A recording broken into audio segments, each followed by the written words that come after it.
Mon Seigneur et mon Dieu, je crois fermement que tu es ici, que tu me vois, que tu m'entends. Je t'adore avec profonde révérence. Je te demande le pardon de mes péchés et la grâce de faire avec profit ce moment de prière. Ma Mère Immaculée, Saint Joseph, mon Père et Seigneur, mon ange gardien, intercédez pour moi.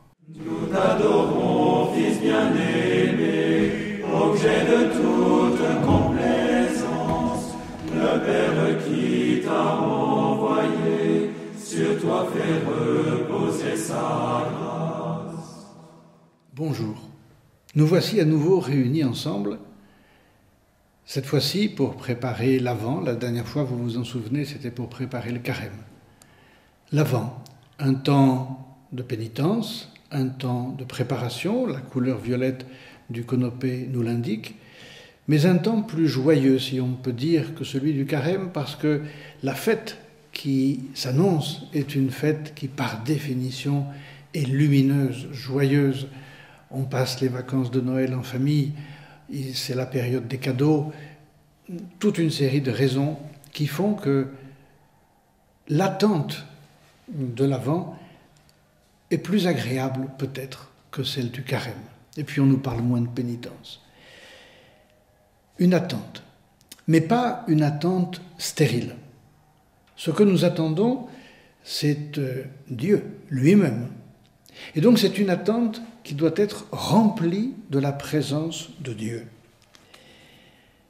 Benoît XVI, l'année dernière, pour l'Avent, pour nous aider à préparer l'Avent, nous disait ceci: si l'on attend quelque chose, mais que pendant cette attente il n'y a rien, c'est-à-dire si notre présent reste vide, chaque instant qui passe apparaît exagérément long, et l'attente se transforme en un poids trop lourd, car l'avenir devient incertain. Quand, au contraire, le temps prend une signification et qu'à chaque instant nous percevons quelque chose de spécifique et de valable, alors la joie de l'attente rend le temps plus précieux. Voilà le but de ces méditations que nous allons faire ensemble et où nous nous retrouverons toutes les semaines. Je voudrais que cette attente soit une attente remplie de joie, une attente remplie d'espérance, parce que nous attendons Dieu. Nous n'attendons pas un événement humain, nous attendons Dieu, en tout cas dans la foi. Bien sûr, si des plus jeunes m'écoutent, ils attendent aussi les cadeaux. Bien sûr, vous attendez de retrouver des personnes de votre famille, bien sûr, mais le sens profond chrétien de l'Avent est d'attendre Dieu. Noël, c'est cela, c'est Dieu qui vient. J'allais dire un Dieu qui vient, mais non, c'est Dieu qui vient. C'est, Benoît XVI nous en a parlé aussi avec une très belle expression, c'est l'éternité qui entre dans le temps. L'éternité. Ce que aucune oreille n'a entendu, ce qu'aucun œil n'a vu, ce qu'aucun esprit ne peut imaginer, cette éternité va entrer dans le temps. La vie éternelle va entrer dans le temps. Et la vie éternelle, elle est la vraie raison de l'espérance. Écoutez ce que nous dit Benoît XVI. Comme l'on n'ose pas croire en elle, en la vie éternelle, nous espérons tout dans la vie présente. On change d'espérance. Je ne vois pas la vie éternelle, je ne l'imagine pas, alors j'espère l'immédiat, j'espère le matériel. La mise à l'écart, dit le pape, de l'espérance en la vie éternelle porte à l'avidité pour une vie ici et maintenant qui devient presque inévitablement égoïste et à la fin reste irréalisable. L'espérance matérielle nous déçoit souvent. L'espérance dans la vie éternelle ne nous décevra pas.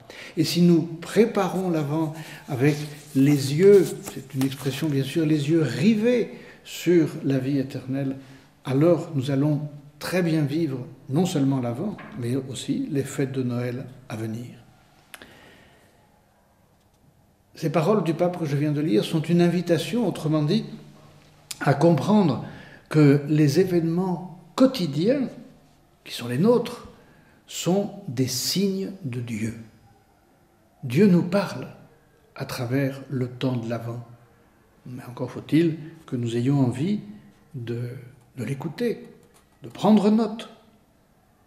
Et c'est pourquoi il y a un petit conseil très sympathique de notre pape qui nous dit « Tenir, pour ainsi dire, un journal intime de cet amour, de l'amour de Dieu, qui sera celui de la vie éternelle, tenir, pour ainsi dire, un journal intime de cet amour serait un devoir beau et salutaire pour notre vie.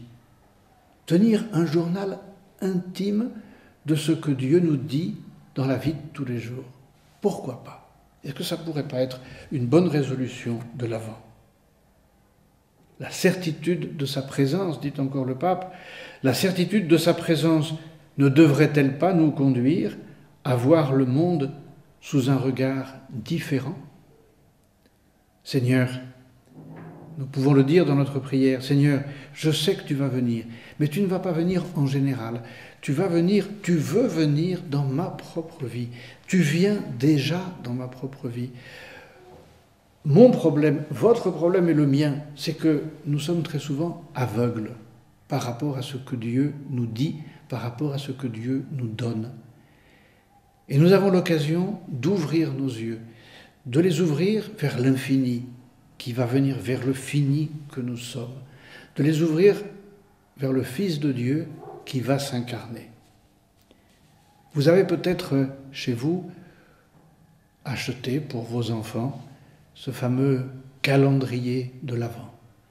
Et vous avez peut-être déjà commencé, puisque vous allez commencer dans quelques jours, à ouvrir une à une les petites fenêtres de ce calendrier.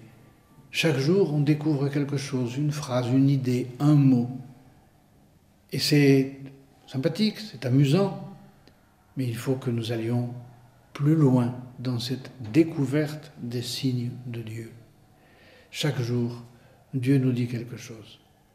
Nous aussi, pendant tout ce temps de l'Avent, pendant tous les jours de l'Avent, nous vous offrirons un petit message quotidien. Ce ne sera pas un message de Dieu, mais ce sera presque, puisque nous, tous les jours, nous vous offrirons un passage de l'Évangile que j'essaierai de commenter pour vous de manière concrète, pour que tout au long de l'Avent, nous puissions écouter la parole de Dieu, pour que tout au long de l'Avent, nous sachions regarder les signes que Dieu nous donne.